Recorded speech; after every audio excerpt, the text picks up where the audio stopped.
check. Hey y'all, Mitchell Saltzman here. We're gonna check out Wukong.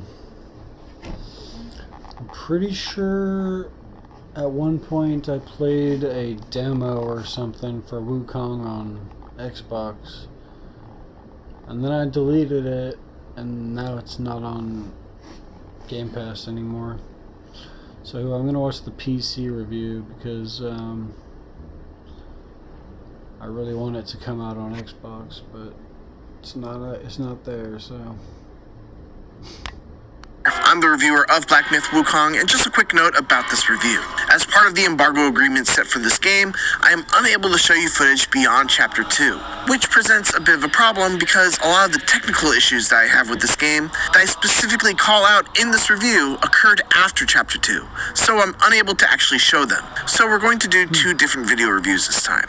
This first one will abide by the restrictions and only show footage from the first two chapters, but we will also be posting a more complete review with the relevant footage added in on launch day. And with that, on with the review for Black Myth Wukong.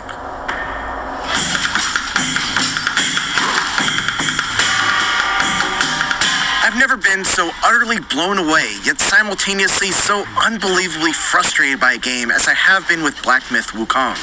This is undoubtedly one of the most ambitious and impressive action games I've played.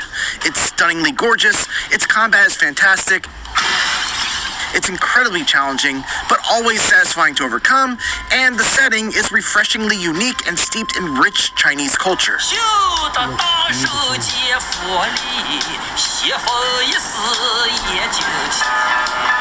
Despite all of that, it often feels like it's barely holding it all together. I suffered numerous crashes, despite having a top-of-the-line setup with a GeForce RTX 4090. Not to mention the multiple times I fell through the ground and died in the final phase of a boss fight, or the way characters would randomly switch from English to Chinese, or the way the dialogue audio would just drop out altogether and leave me completely in the dark during an important cutscene. It's a rickety roller coaster for sure, and there were definitely spots during the ride. I don't even know why this dude dropped her like an early review. Like, I don't know, man. I feel like you should wait to review it. I don't know, man. Once it, I don't know. If it feels like it's like a beta. I don't know, man. Where I was not having a great time, but taken as a whole, this is one adventure where the bumps are worth it.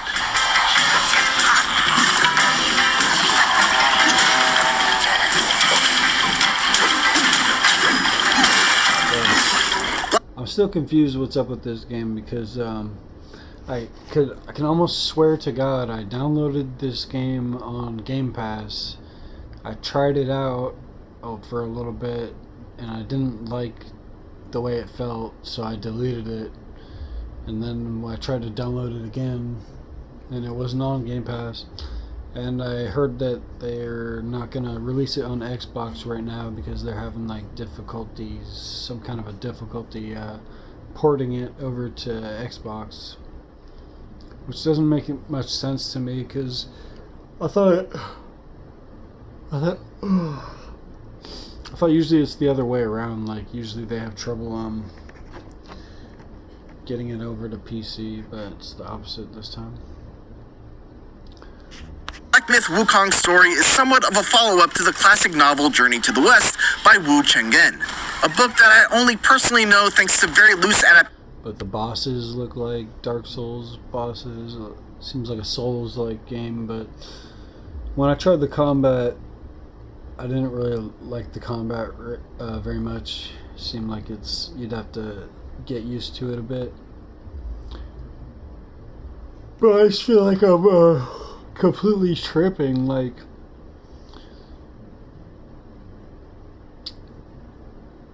you know what I mean? I thought it was on Xbox and it's not there. Like Dragon Ball and Enslaved Odyssey to the West. That surface level familiarity didn't help much though, as the interpretation that the developers at Game Science have crafted here is laden with references to characters and events from the novel without doing a great job of bringing you up to speed on who Sun Wukong is or what he encountered on his titular journey. I had to look online to understand who Zhu Bajie was, what his history with Wukong is, and what the significance of certain encounters were, because otherwise I'd have been completely lost at times. You play as the Destined One, a literal monkey who wakes up one morning and decides to set out on a roughly 40-hour journey to locate the 6 relics of Wukong.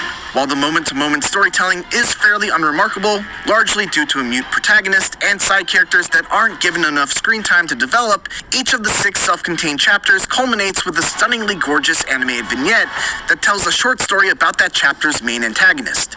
Each one is done in a completely different art style, with one drawn to look like a storybook, another using stop-motion animation, and another done in the style of an anime. Every single one of them is beautiful and poignant, and I couldn't help but wish that the main story managed to move me in similar ways.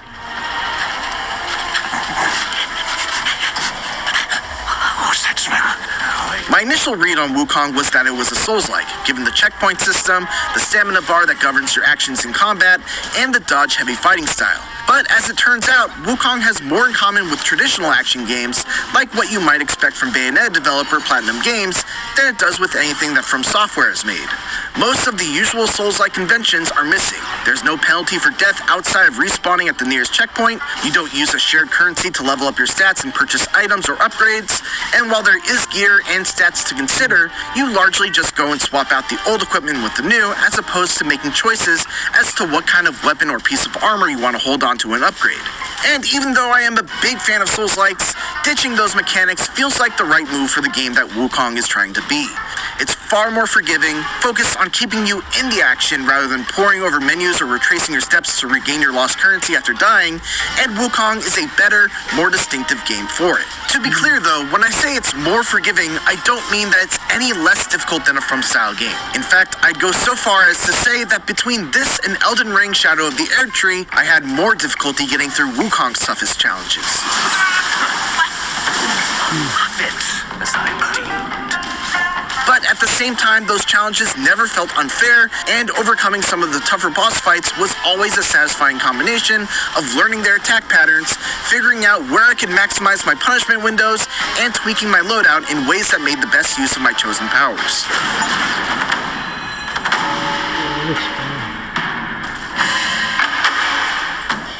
Combat in Black Myth Wukong is simple and elegant, thanks in part to some tools that are really fun to play around with. Success hinges on a delicate balance of Twitch reflex-style gameplay mixed with careful resource management that largely revolves around a focus meter, which builds up when you land hits and perfectly dodge enemy attacks. You gain a focus point whenever that meter fills up, which you can then spend in the middle of a light attack combo for a varied combo, or you can just use a heavy attack on its own for a powerful strike that can be charged even further if 2, 3, or even 4 focus points are consumed all at once. You also have access to a small... Right now I'm playing Ninja Gaiden 2 Black, and it seems like the combat style is really similar to this game. A handful of spells, governed by a mana meter, that are versatile enough to be useful in a wide array of situations. The Immobilize spell, for instance, freezes enemies for a short time, allowing you to get in some quick hits and potentially stagger them to allow for even more free damage. Cloud Step turns you invisible and creates a decoy for your enemies to focus on while you break away, heal up, and then hit your foe with a surprise attack that can crit. Rock Solid briefly turns you into a statue that will cause an enemy's attack to bounce right off of you, giving you an opportunity for a counterattack. Ring of Fire creates a barrier around you that will initially repel enemies and grant you some health restoration, along with enhancing any stat-altering drinks that you may use while standing inside of it. And finally, there's my personal favorite, a Plug of Many, which lets you make multiple clones of yourself to all gang up on an enemy at once.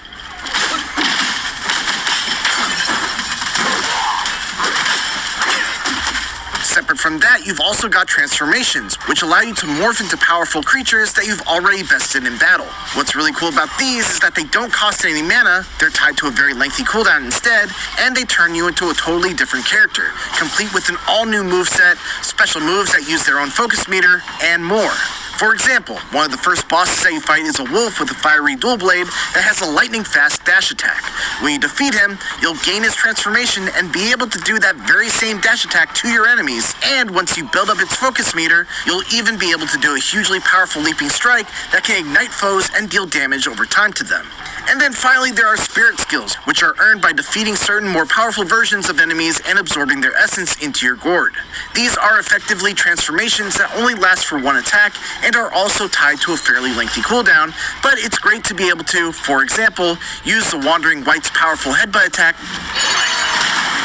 to get an extra stagger after immobilizing an enemy. These spirit skills can also be leveled up, which makes it so that even the early game spirits never lose their strength as the campaign rolls on. It's an excellent blend of options, especially when mixed with some truly incredible boss fights. And Wukong introduces all of these elements at a thoughtfully measured pace, so I never felt overwhelmed. Make no mistake, the Destined One is extremely powerful.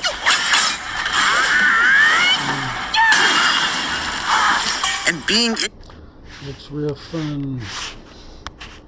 That's all I really gotta say. in control of him is definitely a heck of a power trip.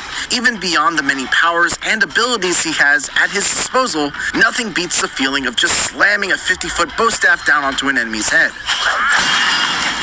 But I still had to be smart with how I used my spells due to the fact that mana restoration is actually very difficult.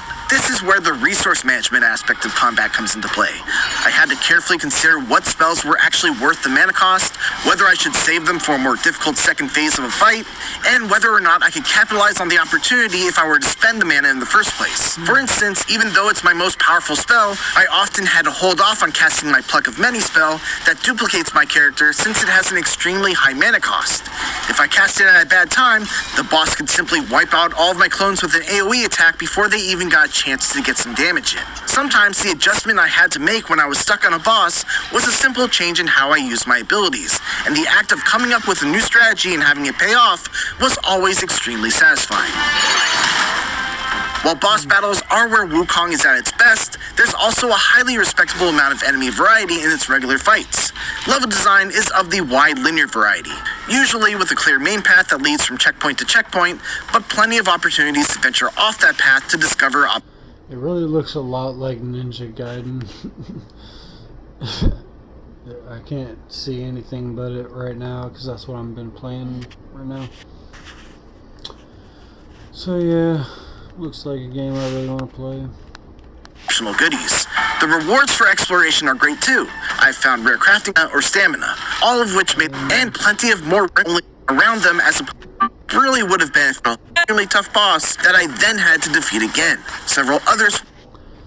There's no release date for when this comes to Xbox.